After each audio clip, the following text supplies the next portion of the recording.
प्रदेश Congress committee का खुला अधिवेशन आज जयपुर के बिरला सभागार में हुआ।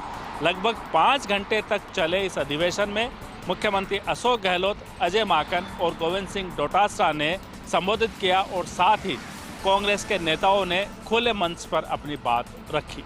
मुख्यमंत्री अशोक गहलोत और पीसीसी चीफ गोविंद सिंह डोटासरा की पहल पर आयोजित हुए खुले अधिवेशन में कांग्रेस के नेताओं और कार्यकर्ताओं ने अपनी बात रखी और सरकार के सामने विभिन्न प्रस्ताव भी दिए। इस अधिवेशन में कांग्रेस के विधायक और मुख्यमंत्री के सलाहकार राजकुमार शर्मा ने जहां ब्यूरोक्रेसी को निशाना बनाया, वहीं मंत्री गोविंद राम मेघवाल ने सलाह दी कि अफसरों को चुनाव के वक्त टिकट नहीं देनी चाहिए। इस अधिवेशन में अजय माकन ने कहा कि इस तरह के आयोजन से अच्छा संदेश जाता है और हमें फिर से कांग्रेस की सरकार लानी है। पीसीसी चीफ गोविंद सिंह डोटासरा ने कहा कि कार्यकर्ताओं का नेताओं, मंत्री और सीएम के साथ संवाद जरूरी है। उन्होंने मुख्यमंत्री अशोक गहलोत से मांग की कि वे महीने में एक दिन संगठन के लोगों से चर्चा करें और साथ ही मंत्रियों को भी सुनवाई करके जनता की समस्याओं को दूर करना चाहिए। अधिवेशन को संबोधित करते हुए मुख्यमंत्री अशोक गहलोत ने कहा कि कार्यकर्ताओं ने जो भी बात रखी है, सरकार उन सब का मान सम्मान रखेगी। मुख्यमंत्री अशोक गहलोत ने कहा कि 23 फरवरी को बजट पेश होगा, उसमें प्रदेश की जनता के विकास का खाका खींचा जाएगा। पंजाब में चुनाव से ठीक पहले आम आदमी पार्टी टेंशन में है। सवाल केजरीवाल के विश्वास का है। केजरीवाल डैमेज कंट्रोल की मुद्रा में है और कांग्रेस और बीजेपी हमलावर है। उधर केंद्र सरकार ने कवि कुमार को सुरक्षा का विश्वास दिया है, तो 3 खालिस्तानी आतंकियों की गिरफ्तारी भी हुई है। यूपी में तीसरे चरण की वोटिंग के साथ ही पंजाब में भी कल मतदान होगा। पंजाब की सभी 117 सीटों पर वोटिंग होगी। इस बीच सत्ता पर आसीन होने का ख्वाब देख रही आम आदमी पार्टी अचानक सवालों के घेरे में आ खड़ी हुई है। सवाल है कि क्या आम आदमी पार्टी पंजाब की अलगाववादी ताकतों के साथ जुगलबंदी करती है? यह सवाल उठाया है आम आदमी पार्टी के संस्थापक सदस्य रहे कवि कुमार विश्वास ने। कुमार विश्वास अरविंद केजरीवाल से मतभेदों के चलते पार्टी में हाशिए पर हैं। ऐसे में उन्होंने केजरीवाल पर हमले के लिए चुनाव से ठीक पहले का वक्त चुना। कुमार विश्वास ने आरोप लगाया है कि केजरीवाल ने आतंकवादियों का समर्थन करने वाली ताकतों के साथ मीटिंग की और चुनावों में इसका फायदा उठाने की बात कही थी। आरोप लगाने के एक दिन बाद खुद कुमार विश्वास ने खुद को धमकी दिए जाने की बात कही। हालात की समीक्षा करते हुए केंद्रीय गृह मंत्रालय ने उन्हें वाई कैटेगरी की सुरक्षा दे दी। केजरीवाल जानते हैं कि इस आरोप का कितना बड़ा खामियाजा उन्हें भुगतना पड़ सकता है, इसलिए उन्होंने दिल्ली में आयोजित एक कार्यक्रम में अपना पक्ष रखा। उन्होंने कहा कि आम आदमी पार्टी राष्ट्रवादी पार्टी है। इस बीच पंजाब में मतदान से ठीक एक दिन पहले सोनीपत से 3 खालिस्तानी आतंकियों को गिरफ्तार किया गया है। अरविंद केजरीवाल पर लगे आरोप बेहद गंभीर हैं। क्या वाकई अरविंद केजरीवाल ने ऐसा किया? और अगर हां, तो यह राष्ट्रीय सुरक्षा के लिहाज से बेहद गंभीर बात है और इसकी निष्पक्ष जांच होनी चाहिए। उत्तर प्रदेश में कल 59 विधानसभा सीटों पर तीसरे चरण का मतदान है, लेकिन उससे पहले वहां आतंकी कनेक्शन भी एक बड़ा मुद्दा बन गया है। दरअसल बीजेपी का दावा है कि अहमदाबाद ब्लास्ट में एक दोषी के परिवार का संबंध समाजवादी पार्टी से है और इसी को लेकर उन्होंने अखिलेश पर धावा बोल दिया है। चुनाव में आतंकवादी कनेक्शन के आरोप पर टेंशन बढ़ गया है। योगी और अनुराग ठाकुर ने समाजवादी पार्टी का आतंकियों से रिश्ता बताया है। मुख्यमंत्री योगी आदित्यनाथ ने कहा कि इस हमले में आजमगढ़ के संजरपुर का भी एक आतंकवादी शामिल था। उस आतंकवादी को माननीय न्यायालय ने मृत्युदंड दिया है और उस आतंकवादी के पिता समाजवादी पार्टी से संबंध रखते हैं। उसका परिवार का सपा के साथ कनेक्शन है। वहीं केंद्रीय खेल मंत्री अनुराग ठाकुर ने भी सपा पर हमला किया। ठाकुर ने कहा कि पहले ये आतंकियों को निर्दोष बताते हैं, फिर आतंकियों के साथ हमदर्दी जताते हैं और इसके बाद आतंकियों के मुकदमे वापस लिए जाते हैं। अंत में पता चलता है आतंकी और सपाई आपस में भाई भाई। हालांकि अखिलेश ने अपनी ताज़ी प्रतिक्रिया में ये साफ कह दिया है कि ये बीजेपी की तरफ से झूठ है, लेकिन जिस तरीके से बीजेपी ने अपने इस नए हथियार का इस्तेमाल किया है, कहीं ना कहीं समाजवादी पार्टी को दुविधा में डाल दिया है। अब देखने वाली बात ये होगी कि आने वाले 5 चरणों के चुनाव में इसका क्या असर होता है या फिर बीजेपी की ये सारी की सारी धार बेअसर साबित होती है। यूक्रेन से जंग की आशंकाओं के बीच रूस ने बैलिस्टिक मिसाइलों के साथ परमाणु अभ्यास शुरू कर दिया है। रूस के राष्ट्रपति व्लादिमीर पुतिन ने ये आदेश दिए। क्रेमलिन प्रवक्ता दिमित्री पेस्कोव ने सैन्य अभ्यास की पुष्टि की है। वहीं अमेरिकी रक्षा प्रमुख ने बताया रूस के सैनिक यूक्रेन पर हमला करने के लिए तैयार हैं। एक तरफ जहां दोनों देशों के नेता बयानबाजी कर रहे हैं, वहीं दूसरी ओर रूस समर्थक अलगाववादी गुट भी यूक्रेन में धमाके करने लगा है। यूक्रेन की सेना का आरोप है कि पूर्वी यूक्रेन में विद्रोहियों के कब्जे वाले शहर के उत्तर में कई विस्फोटों की आवाज सुनाई गई। सुबह पूर्वी यूक्रेन में रूसी समर्थक अलगाववादियों की ओर से 12 संघर्ष विराम उल्लंघन दर्ज किए गए। यूक्रेनी सेना ने शनिवार को ये जानकारी दी। वहीं रूस ने यूक्रेन की सीमा से सटे अपने एक हवाई ठिकाने पर बड़े पैमाने पर लड़ाकू विमानों को तैनात कर दिया है। नई सैटेलाइट तस्वीरों से यह खुलासा हुआ है। यहाँ सैनिकों और बख्तरबंद उपकरणों की तैनाती दिख रही है। इतना ही नहीं, बेलारूस, क्रीमिया और पश्चिमी रूस की सीमा पर अभी भी सैन्य गतिविधियां जारी हैं।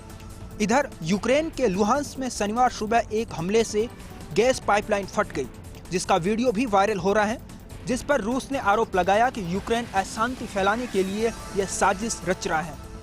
अमेरिकी राष्ट्रपति जो बाइडेन ने रूस के राष्ट्रपति पर झूठ बोलने और गुमराह करने का आरोप लगाया है। जो बाइडेन ने कहा कि रूस साफ साफ बताए और वादा करे कि वो यूक्रेन पर हमला नहीं करेगा। पिछले ही दिनों पुतिन ने बॉर्डर से सैनिक वापस हटाने की बात कही थी।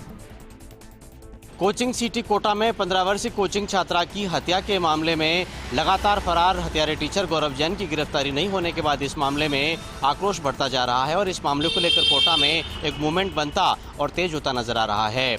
आज मृतका छात्रा को श्रद्धांजलि देने के लिए कोटा शहर में कई स्थानों पर अलग अलग संस्थाओं और संगठनों की तरफ से कैंडल मार्च का आयोजन किया गया, लेकिन एक खास आयोजन कोटा के रामपुरा कोतवाली पुलिस थाने के पास किया गया। यहाँ मृतका के जन्म समय 7:07 के समय को चुना गया और शाम को इस समय पर सभी ने मोमबत्तियां जलाकर के पहले मृतका को श्रद्धांजलि दी और बाद में 2 मिनट का मौन रखा। इस मौके पर हत्यारे टीचर की गिरफ्तारी और मृतका तक इंसाफ पहुंचाने के लिए सभी ने पुरजोर ढंग से अपनी आवाज को बुलंद किया है और व्यापार संघ के नेताओं ने तो मांग की है कि राजस्थान सरकार को डीजीपी को कोटा भेजना चाहिए और उनके निर्देशन में हत्यारे टीचर की धरपकड़ के लिए पुलिस को अपना अभियान और ज्यादा तेज करना चाहिए। महाराजा गंगा सिंह यूनिवर्सिटी का 6ठा दीक्षांत समारोह कल आयोजित होगा। आज यूनिवर्सिटी के वीसी विनोद कुमार सिंह ने प्रेस कॉन्फ्रेंस कर जानकारी दी कि पीएचडी धारकों को उनकी उपाधि प्रदान की जाएगी। इस दौरान कुलाधिपति और राज्यपाल कलराज मिश्र वर्चुअली कार्यक्रम से जुड़ेंगे। विनोद कुमार सिंह ने कहा कि महाराजा गंगा सिंह यूनिवर्सिटी लगातार बेहतर काम कर रही हैं। आप देखेंगे कि यूनिवर्सिटी में विकास के कार्य भी खूब हुए हैं। निश्चित तौर पर यूनिवर्सिटीज़ का मकसद यही है कि यहाँ जो डिग्री लेकर निकले वो देश और राष्ट्र के निर्माण में अपनी भूमिका तय करे और आने वाले पीढ़ियों के लिए भी मार्गदर्शन करे। उनका कहना था कि वर्चुअल कार्यक्रम में कुलाधिपति जुड़कर अपनी बात रखेंगे और साथ ही साथ जिन छात्र छात्राओं को उपाधियां मिलेंगी उन्हें एक तरह से वर्चुअली ये उपाधि प्रदान की जाएंगी। देश की प्रमुख गुप्तचर एजेंसी एनआईए को जब सूचना मिली कि कश्मीर और दिल्ली में आतंकी हमले हो सकते हैं और जिस तरीके से व्हाट्सएप ग्रुप के जरिए पाक के नापाक इरादे सामने आ रहे हैं, तो ऐसे में देश भर में 7 स्थानों पर रेड डाली गई। उसमें जोधपुर भी शामिल रहा। आज सुबह करीब 5:30-6 बजे जोधपुर पुलिस की मदद से एनआईए की दिल्ली से आई स्पेशल टीम ने रातनाडा पुलिस थाना क्षेत्र में रहने वाले पत्रकार बरकत अली के घर पर पहुंची और लगातार 5 घंटे तक आवश्यक पूछताछ करने के अलावा मोबाइल के अलावा हार्ड डिस्क की भी पड़ताल की है। लंबी पूछताछ के बाद में नतीजा क्या निकला यह तो अंदर की बात है, लेकिन उसके बाद बरकत अली को आईबी कार्यालय में बुलाया गया। यहाँ भी लंबी पूछताछ हुई। उसके बाद बरकत अली को वापस उनके घर भेज दिया गया। लेकिन कहीं न कहीं सुरक्षा और गुप्तचर एजेंसियां जिस तरीके से इस पूरे मसले को लेकर के सक्रिय हुई है, तो ऐसा लगता है कहीं न कहीं कुछ नापाक इरादे हैं, जो साजिशें हैं, उनको नाकाम करने के लिए सभी एजेंसियां आपस में तालमेल बिठा करके जुट गई है। दिन भर इस घटनाक्रम की चर्चा चलती रही। उसके साथ ही अन्य जो एजेंसियां हैं वो पूरी तरह से सावचेत और सतर्क हो गई है। फिलहाल एनआईए की टीम को पेनड्राइव से या मोबाइल से या हार्ड डिस्क से क्या मिला है वह तो बाद में पता लगेगा, लेकिन पत्रकार बरकत अली का कहना है कि वो लंबे समय से आईबी के लिए काम कर रहे हैं, कुछ अन्य संस्थाओं के लिए भी वो काम करते हुए सूचनाएं देते हैं। आमतौर पर गुप्तचर एजेंसियों के लिए काम करने वाला कोई व्यक्ति सार्वजनिक रूप से ये बात नहीं कहता है, लेकिन उन्होंने अपनी जान को खतरा भी बताया है। कुल मिलाकर के जिस तरीके से बरकत अली की जो हकीकत है वो सिर्फ एजेंसियां जानती हैं, लेकिन इतनी देर तक पूछताछ करना और उसके बाद में बरकत अली का इस पूरे घटनाक्रम से जुड़े होने की सच्चाई क्या है, इन सब पर हर किसी की नजर बनी रहेगी। सवाई माधोपुर के गांव बामनवास पट्टी खुर्द में डबल मर्डर का मामला आया सामने। एक दुकान में 2 युवकों के शव मिलने से आसपास के इलाके में फैली सनसनी। मौके पर पहुंची बामनवास पुलिस। गंगापुर सिटी से बुलाया गया एफएसएल टीम को। एफएसएल टीम ने जुटाए साक्ष्य। बामनवास पट्टी खुर्द में डबल मर्डर का मामला आया सामने। दोपहर में बामनवास की एक दुकान में 2 शव मिलने से आसपास के इलाके में फैली सनसनी। जानकारी के अनुसार आज दोपहर के एक टेंट व्यवसायी की दुकान पर ताला लगा हुआ था।